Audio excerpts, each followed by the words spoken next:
নমস্কার। নতুন ভিডিও মানে নতুন টপিকস, আর নতুন টপিকস মানে ফ্রি হোমিওপ্যাথি টিপস। তো বেরা হোমিও কেয়ার চ্যানেলের পক্ষ থেকে সমস্ত দর্শক ও শ্রোতা বন্ধুদের জানাই আন্তরিক প্রীতি ও শুভেচ্ছা। তো চলুন ফ্রেন্ডস, আজকে আবার একটি নতুন টপিকস, সেটি হচ্ছে শরীরের গুরুত্বপূর্ণ অঙ্গ লিভারের একটি অংশ যকৃৎ বা অগ্নাশয়। সেই অগ্নাশয়ে যদি পাথর দেখা দেয় তাকে পিত্ত পাথর বলা হয় থাকে। সেই পাথর আমাদের শরীরে বিভিন্ন রকম সমস্যা করতে থাকে। মানুষের জীবনে সবথেকে গুরুত্বপূর্ণ অঙ্গটি হচ্ছে লিভার। সেই লিভারে যদি কোনো রকমভাবে ড্যামেজ বা ক্ষতিগ্রস্ত হয়, সেক্ষেত্রে আমাদের বিভিন্ন সমস্যার মধ্যে পড়তে হয়। তাই যদি যকৃতে কোনো কারণে পিত্ত পাথর বা গল ব্লাডার স্টোন দেখা যায়, সেক্ষেত্রে শরীরে নানা রকম লক্ষণগুলি প্রথমে আমরা অনুসরণ করতে পারি।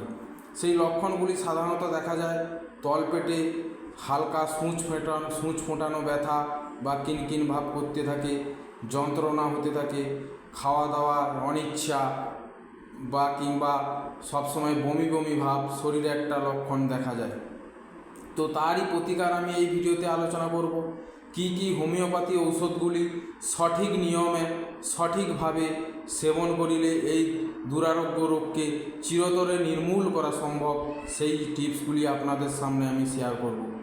তো চলুন ফ্রেন্ডস, প্রথমে আমি যে ঔষধটির কথা আপনাদের শেয়ার করব, যদি রোগী মোটা থলথলে রোগী হয় কিংবা যথেষ্ট মেদপূর্ণ রোগীদের ক্ষেত্রে calcarea carb, CAL calcarea, CARE calcarea carb, CARB carb ঔষধটি 2 ফোঁটা করে 2 ঘন্টা অন্তর দিনে 4 বার জল সহকারে সেবন করিতে হইবে।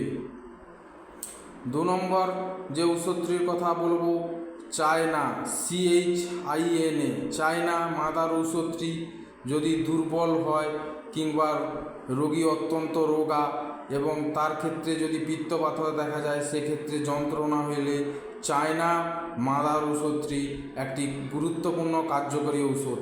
এটি 20 ফোঁটা করে সকাল দুপুর সন্ধ্যা আপনাকে 15 দিন থেকে 1 মাস যাবৎ জল সহকারে পান করিতে হইবে।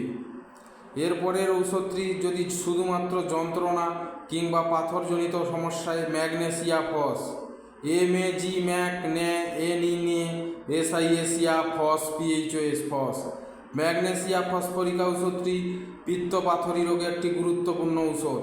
এটি 2 ফোঁটা করে দিনে 4 বার 2 ঘন্টা অন্তর জল সহকারে সেবন করিতে হইবে। পরের ঔষধটি যদি জিহ্বায় পুরু ময়লার প্রলেপ কিংবা সমস্ত খাদ্যতে অনিচ্ছা পিত্ত বমন করিতে থাকে, সেক্ষেত্রে চিনানথাস, CHIOAN চিনানথাস THUS থাস এই ঔষধটি আপনাকে 2 ফোঁটা করে দিনে 4 বার জল সহকারে সেবন করিতে হইবে। এরপরে যদি গা বমি বমি, খেতে অনিচ্ছা কিংবা পেটের ভিতরে শুল বেদনা বা যন্ত্রণা করিতে থাকে, কোলেস্টেরিনাম, CHO কোলেস LES লেস টেরি TERI টেরিনাম NUM নাম ঔষধটি 2 ফোঁটা করে দিনে 4 বার 2 ঘন্টা অন্তর জল সহকারে সেবন করতে হইবে। যদি কোনো রোগীর ক্ষেত্রে পিত্ত বমন দেখা দেয় কিংবা গা হাত সবসময় বমি বমি করে এই পাথরজনিত সমস্যায়, সেক্ষেত্রে ন্যাট্রাম সাল্প, NATURM ন্যাট্রাম সাল্প SULPH সাল্প ঔষধটি 2 ফোঁটা করে দিনে 3 বার জল সহকারে একই নিয়মে সেবন করিতে হইবে। কারোর ক্ষেত্রে ক্ষুধামন্দ ভাব, গা হাত বমি বমি, খেতে অনিচ্ছা, সেক্ষেত্রে চেলিডোনিয়াম মেজাস, CHE চেলিএলিলি ডনি DONI ডোনিয়াম UMAM মেজাস MAJUS মেজাস ঔষধটি মাদার 20 ফোঁটা করে সকাল দুপুর সন্ধ্যা জল সহকারে সেবন করিতে হইবে। তো এই সমস্ত লক্ষণ অনুসারে যদি সঠিক ঔষধ ব্যবহার করা যায়, সেক্ষেত্রে হোমিওপ্যাথির মাধ্যমে যে কোনো দুরারোগকে বা যে কোনো সমস্যাকে, যে কোনো গম্ভীর সমস্যাকে চিরতরে নির্মূল করা সম্ভব।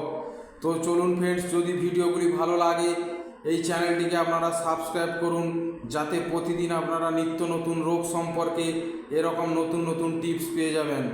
তো আজকের ভিডিওতে এই পর্যন্ত, পরের ভিডিওতে দেখা হচ্ছে। গুড বাই, নমস্কার, ধন্যবাদ, থ্যাংক ইউ।